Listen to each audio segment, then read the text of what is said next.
Hey everyone, welcome back to Take You Forward. So today we will be solving the problem Boolean evaluation to true. Now this is again a similar problem related to MCM DP. So if you have not seen the MCM lecture, go back, watch DP 48, 49, 50, 51. Make sure you watch out all these four lectures and then you can definitely watch out Boolean evaluation because this problem is so much related to MCM. Like if you know MCM, this problem becomes like a cakewalk. So please go back and watch it.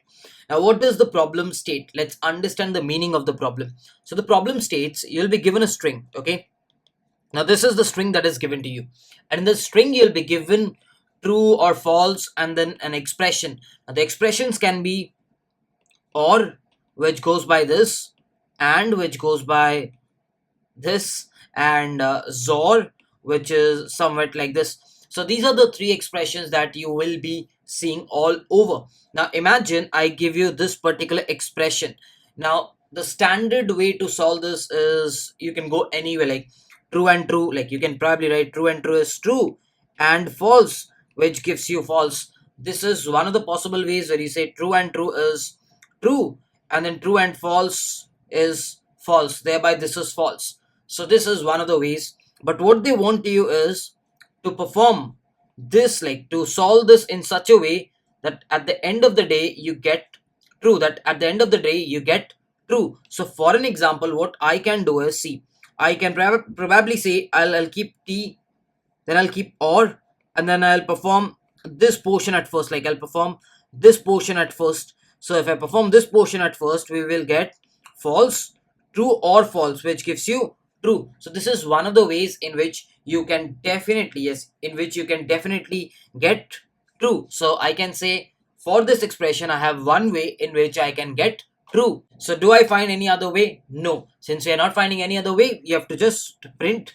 1. This is nothing but the number of ways in which we can evaluate it to true. Okay, now let me just quickly take one more example and try to explain you. So let me take one more example, this expression, and try to solve it. So imagine I say that I will be solving f or t at first, then I'll be doing a XOR with f. So f or t will give you what? It will give you true, definitely. True XOR f will give you true. So if I follow this pattern of solving, I am still evaluating this expression to true. Now if I go in the other way where I say, okay, listen, let's keep this and let's try to solve t XOR f at first. Now true XOR f will be nothing but true, and then there will be an f which again gives you true. So if I follow this way and this way, I'm still getting a true. If I follow the other way of solving this first and this, then also I'm getting a true. So I can say there are two ways in which I can evaluate this expression to get true. There are two ways in which I can evaluate this expression to get true. So the question is very straightforward. The question states, given an expression, you have to tell me the total number of ways. You have to tell me the total number of ways in which you can evaluate this expression to true. Okay, so how do you solve this problem? How do you solve this problem? Again, isn't it like you definitely know it will have true, then it will have probably XOR, then it will probably have false, then it will probably have or and, then a true probably, then an and, then a false, then a XOR, then a true. Like it can be anything, but something for sure you know is it starts with a true or false, and then is followed by an operand, then followed by a true or false, followed by an operand, followed by a true or false, followed by an operand, followed by a true and false, followed by an operand, followed by a true and false, followed by an operand. Something I definitely know is either I solve this guy at first and then this, then over here I can decide whether to solve this or that. That is a different thing. But when I start, can I think this problem in this certain way that either I solve this and this, or either I say this or this, or either I say this or this, or either I say this or this, or either I say this or this. So can I say at every operand, I can do a partition stating I solve the left sub problem, I solve the right sub problem, right? Or I can say on this operand, I solve the left sub problem and the right sub problem. Or I can say on this operand, I solve the left sub problem and the right sub problem. Or I can say on this operand, I solve the left sub problem and the right sub problem. or I can say on this operand I'll solve the left sub problem and the right sub problem.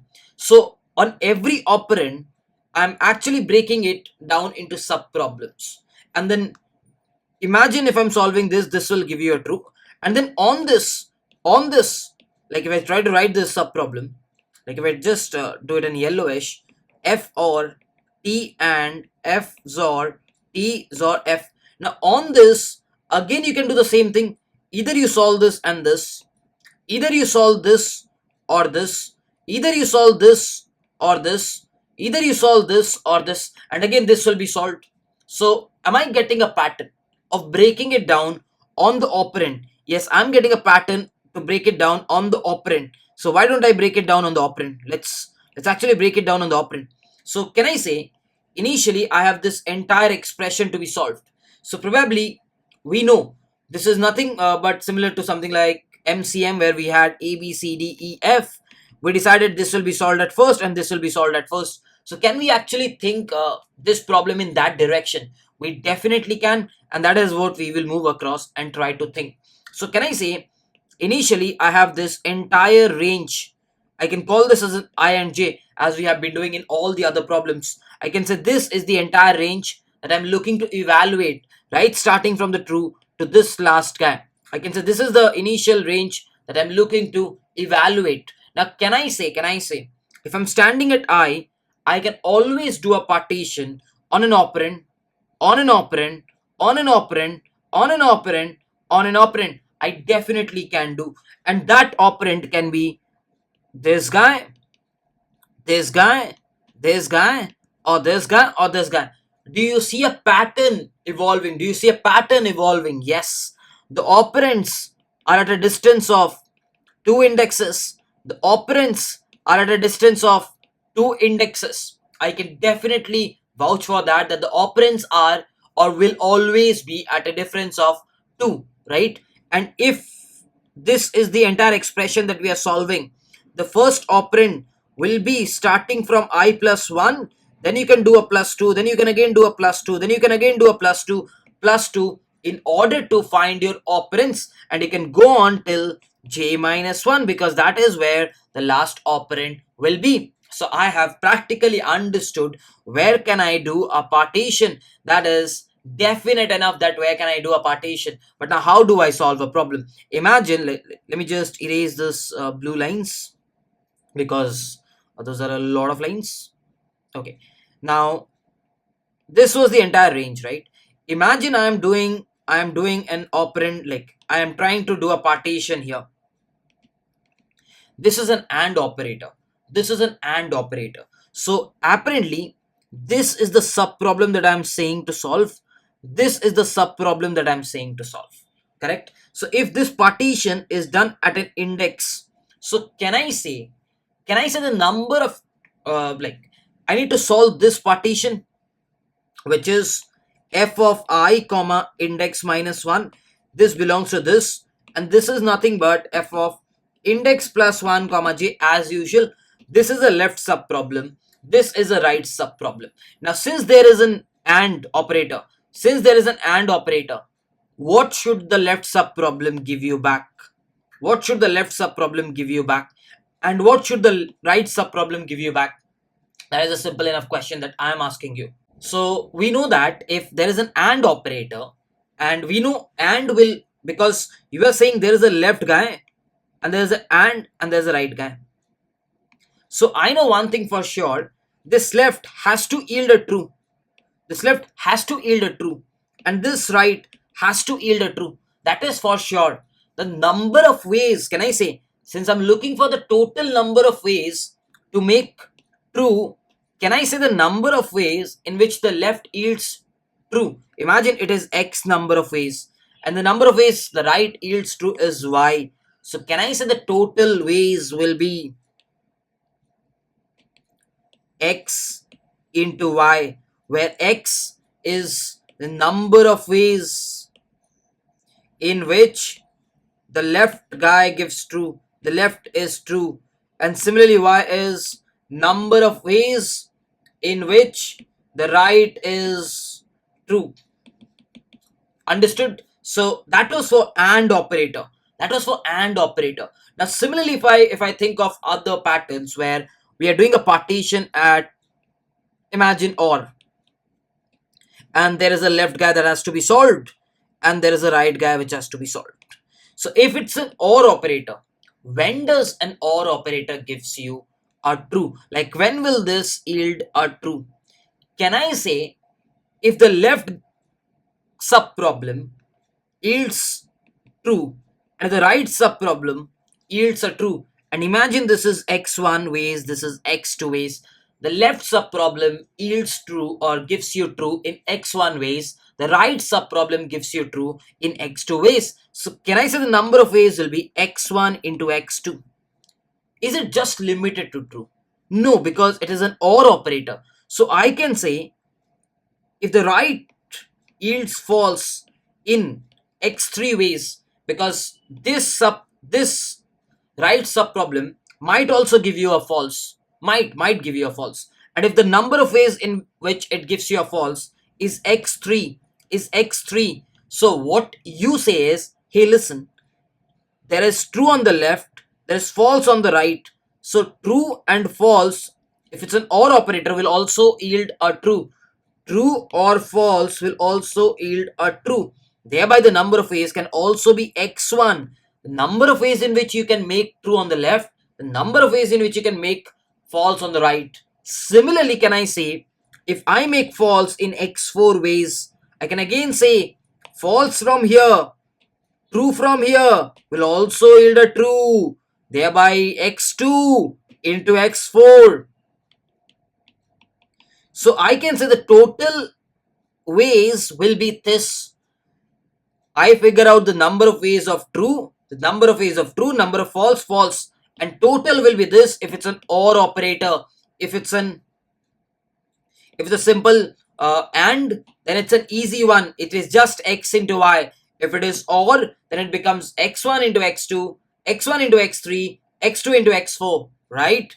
And similarly, if it's a XOR, let's understand when does a XOR gives you a true. So XOR is basically if it's a true or true, it will give you a false. If it's a false or for, it will give you a false. If it's a true or false, it gives you true. If it's a false or true, it gives you true. So these are the ways in which it can yield true. Remember this. Now I see one thing. Only there are two ways in which you can get true. So thereby, if there is a left sub problem, if there is a right sub problem, and if I can get the number of trues to be x1, the number of trues to be x2, the number of false to be x3, the number of false to be x4. So I can say it's true into false, which is x1 into x4, that's true into false, and false, which is x3 into true, which is x2.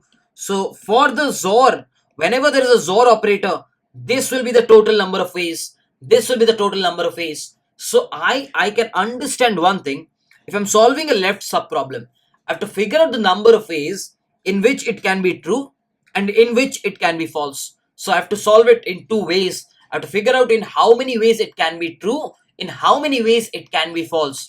Understood? Now, as of now, we were just solving a true problem where we are given a range ij and we are trying to evaluate it to true. But now, whatever range, because this sub problem and this is a sub problem, now this might yield a true, this might yield a true, or this sub problem might be a false. So whatever range I'm solving, yes, whatever range I am solving, I need to figure out in how many ways it can be made true, in how many ways it can be made false. So I'm looking to make it true or I'm looking to make it false. I have to figure out both the ways. So apparently, can I just carry a third variable? I can. So what I'll do is, I know this is the range that I'm looking to solve, and I will say 1 or 0, like true or false. Is true. Like, are you looking for true? So I'll have this guy is true. If I'm looking to figure out the number of ways in which I can need to have it true, I'll have it as 1 or I'll have it as 0. Like initially when you start, let's go back and understand. Initially, if this is the guy, and if I try to write down the indexes, it's 0, 1, 2, 3, 4, 5, 6, 7, 8, 9, 10. So I will call it f of 0, comma 10 because the range is from 0 to 10. So I'll call it 0 to 10. And this is the initial expression. And the question states, in how many ways can you make the initial expression true? So I will call is true as 1 because I'm looking for true. Because I'm looking for the number of truths. So I'll call it as 1. Got it? Perfect. So what I'll do is, I will simply have it as is true. And initially I will start off with f of 0 comma n minus 1 and 1 because I'm looking for the number of truths. I'm looking for the number of ways in which you can make true the entire guy, the entire stuff. So that's why I initially start with 1. But whenever you're solving the left and right sub problem, make sure you take care of whether you need true or whether you need false. Got it? So what will be the base case in partition DP? Now, you know one thing for sure, if the partition is over, which is this case, I greater than j, this is partition over, then there are 0 ways in which you can make it true. If there is no partition, there is no true or no false. So you just return a 0 as the standard way. What's the other way? Now, when do you actually get it true and false? Try to realize or try to think. So imagine if I'm just giving you this portion, true or true or false or true. Imagine now wherever you're trying to solve this sub problem, at like this was the initial sub problem, I and j, and then you broke it down into solving, saying just solve this where I is this, j is this, and also solve this f xor t where I is this, j is this. And the other way you're saying solve this sub problem where I is this, j is this, and solve this sub problem where I is this, j is this. Now tell me one thing. If this is a sub problem where I and j is he himself, where I and j is he himself, what will this guy give? This guy will give one way to make it true. This guy will give one way to make it true. Since I was looking to make this guy as true, this will give true as one way because I is equal to j and it was true. Similarly over here, single guy, this will also give you one way. So can I say if I is equal to j, then that is when I can say it's an end. If the single guy, you know it's a true or false. If the single guy, it will either be true or it will either be false. The single partition will either be true and false. And if your is true is looking for 1, like if you're just looking for 1, if you're passed on 1, which means you're saying how many truths are there, in how many ways can you make it true, you will say okay, if is true is 1, then I will return you whatever is at my partition. If that is true, I'll return a true, or else it will return a false. This will make sure that it returns a 1 if true, 0 if false. Remember this. And if it is not, if is true is like you're looking for false. If you're looking for false, remember this. If you're looking for false, in how many ways can you make it false? Then I will say, okay, then kindly return if the partition is false, then only return 1. If the partition is false, return 1 if false, return 0 if true. So in this way, you can say that partition at the end of the day is true. If you're looking for true, it's one way. If you're looking for false, it's one way. Otherwise, it's not. So this is how the base case can easily be written. Once you have written the base case, we will get back and see, okay, where is the partition? Now, where can you make the partition? If this is I, this is j, I already told you. You start from I plus 1 and you go until j minus 1 with a transition of plus 2, plus 2, plus 2. So just go across and make the partition. So what you'll do is you'll just go across and try to make the partition, right, starting from index equal to I plus 1, index lesser than equal to j minus 1, and index equal to index plus 2. You'll always make a jump of plus 2. So imagine I'm saying x1 is the number of ways in which you can make the left partition true, or let's have it a name better. Left partition can be made true in the number of ways as I comma n minus 1 is the left partition. I'm looking the left partition to be true. So 1, the left partition can be made false in I comma n minus 1 comma 0. The right partition can be made true in index plus 1 comma j is the right partition comma 1. The right partition can be made false in, you can go to the right partition and say, can you please bring me down? So depending on if you want a true, you send in a 1. If you want a false, you send in a 0. If you want a true, you send in a 1. If you want a false, you send in a 0. Now, whatever formula we made, for an example, if your operand is, by the way, we are looking for the number of ways. So we know number of ways is initially 0, and all the ways you'll count, all the ways you'll count. And if you remember the DP, the recursion lecture 7, I told you whenever you're counting ways, if there is a 1 recursion call, 2 recursion call, you add up all of them. So these are recursion calls being made, you add up all ways. What does that mean? If you're counting all ways, first you will try this and figure out the number of ways and add it. Then you will try this, figure out the number of ways and add it. Then you will try this, figure out the number of ways and add it. Then you'll try this and this, figure out the number of ways and you'll add it. Then you'll try this and this, figure out the number of ways and you will add it. That's what you will keep on doing. So can I say, if this is what we have as a very straightforward one, you say that, hey listen, if the operand is somewhere and, if the operand is somewhere and, I know the ways will be nothing but, we just need true on the both sides. So left will be true and right will be true. Just please add them up. Similarly, you go on applying the formula for OR, and similarly you go on applying the formula for XOR. Once you have done this, just the formula that we wrote, you return the total number of ways. Yes, you just return the total number of ways. That is what you will do. Now, are we done? No. You have to be careful enough. Is this correct? No, this is not correct. Why is this not correct? Because this just gives you true ways. But if you remember, your function had a parameter. Does it want true? It might want false. It might want false. So on an AND, if I'm counting, only if I want true, only if I want true, then I come across and do a true into true. What if I want false? Then the number of ways will be very simple. If I want false, it will be either one of them has to be false. So either the right one has to be false or the left one has to be false, or the both has to be false. That will also work. So if the left is true and the right is false, it will give you a false. If the left is false and the right is true, it will also give you a false. If both of them are false, it will also give you a false. So if you're looking for false ways, this is how you count it. If you're looking for true ways, this is how you count it. Similarly for OR you can write, similarly for XOR you can write, and you can just return the number of ways. That's how you do it. So we are definitely applying recursion, right? What are we applying? We are trying to apply recursion. And if you're applying recursion, the time complexity over here will be exponential. And in order to get it better, you will see if there are overlapping sub problems. And we will notice that there are overlapping sub problems. Thereby, like you can draw the recursion tree and you'll see overlapping sub problems.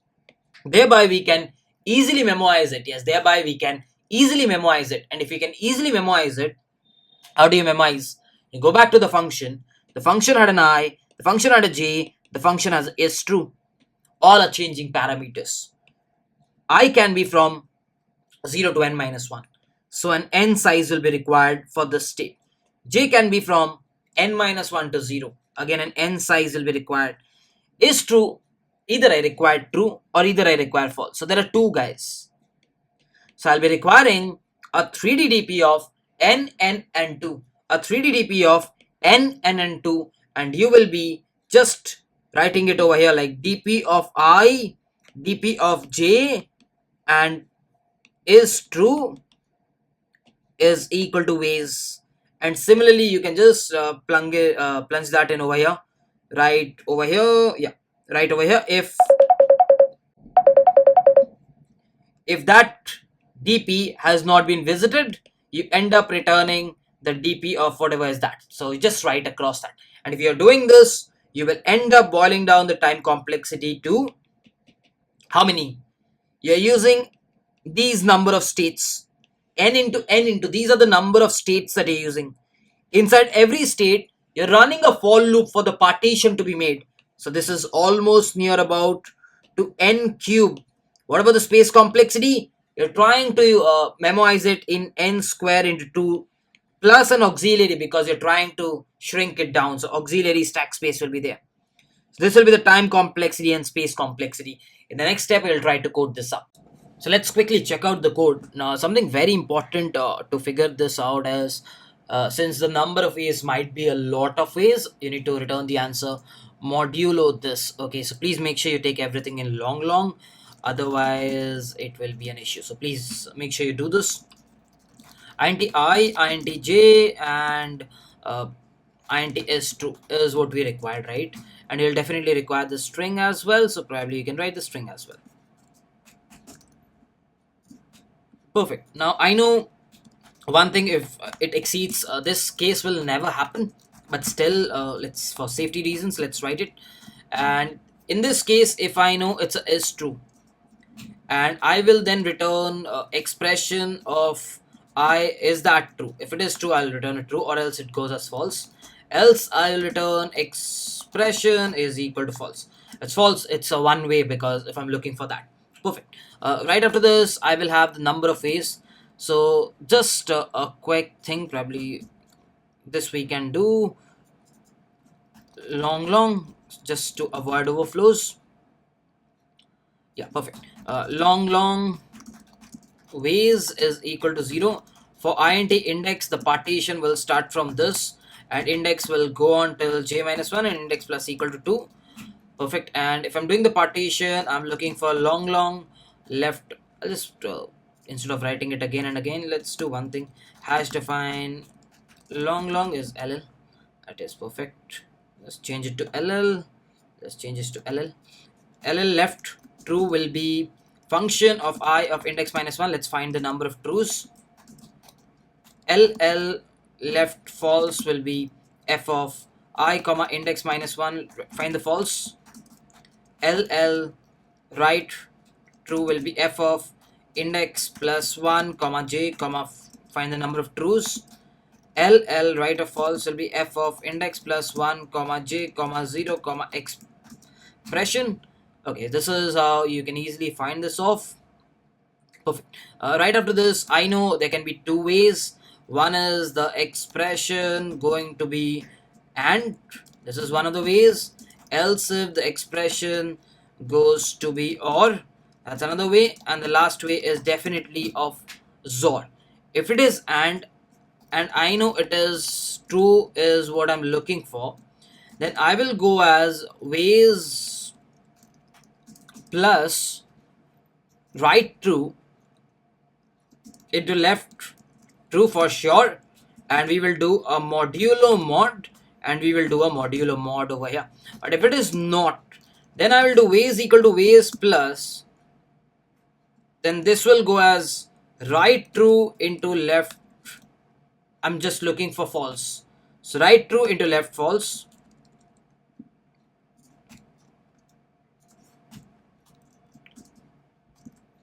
Right true into it will go as left false. That will definitely give you false, because you're looking for true, so it's just going to be true and true. But if you're looking for false, true and false will give you false, plus the right false into left true will also give you false, plus both false will also give you false.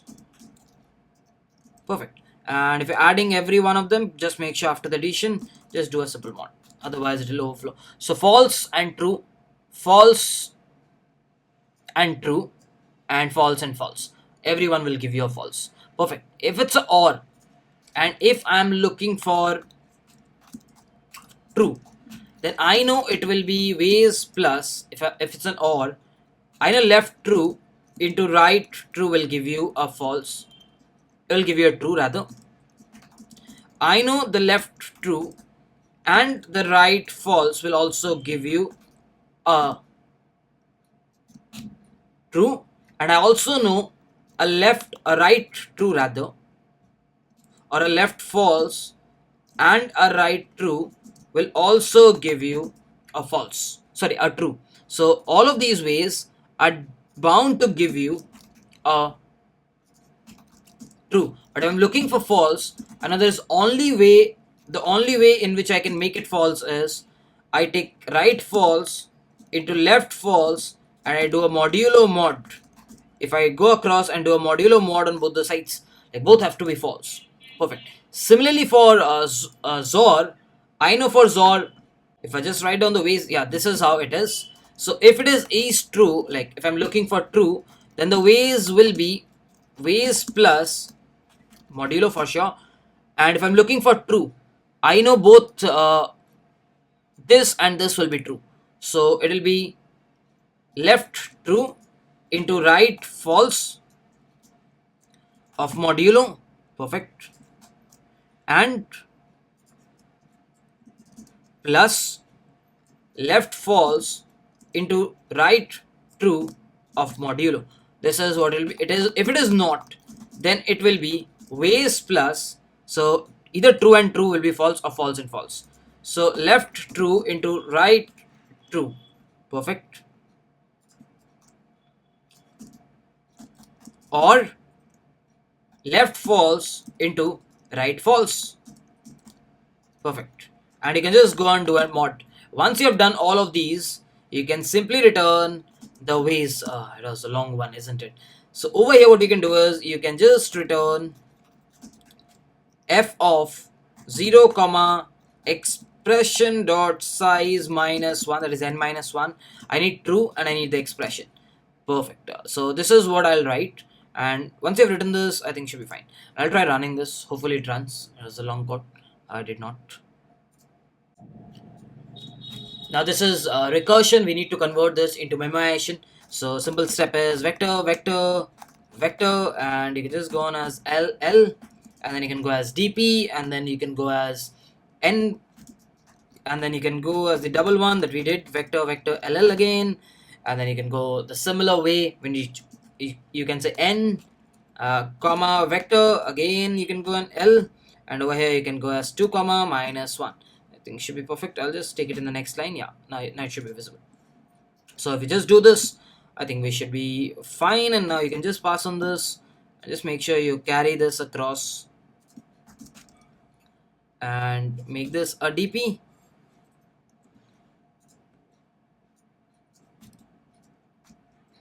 Amazing. So right at the next step, just make sure if DP of ij is true is not equal to minus 1, return DP of ij is true. Okay, once you've done this, right at the last step, write DP of ij is true. And if you write this, I think we should be good to go. Okay, my bad. Have a DP over here, have a DP over here, have a DP over here, have a DP over here as well. So try running this and you will see this will be running fine. It is, and now try submitting. So if you try submitting this, you will be seeing that you are getting a wrong answer. Okay, so we got a wrong answer. That is strange. Looks like you've done a minor mistake. This will be into, my bad. Okay, yeah, apart from that, looks fine to me. We'll try submitting this and see if this is running fine. It does. So guys, I hope you have understood the memoization solution. So just in case you want to write the tabulation format, please follow the procedure that I have taught you right from the first in the DP series. There are 3 changing parameters. Just make sure you write them. Make sure you write the base cases by yourself. And right after that, just copy paste the recurrence under the 3 nested loops. There will be 4 nested loops. It'll get a lot complex. So let's not get deep into that. Instead of that, let's keep it simple to the memoization solution. But I'll highly appreciate if one among you can write the tabulation code by following the format that I have taught and put it in the comment section. That will be immensely helpful for a lot of other people as well. So yeah, with this, I will be wrapping up this video. Just in case you've understood everything, just give a like, and if you watched the video till here, let me know in the comment section if you've understood it or not. And if you're new to this channel, please do subscribe to us, because that is the only thing that motivates me to make these kind of content. And with this, let's wrap up this video and meet in the next one. Till then, bye bye, take care. Whenever your heart is broken,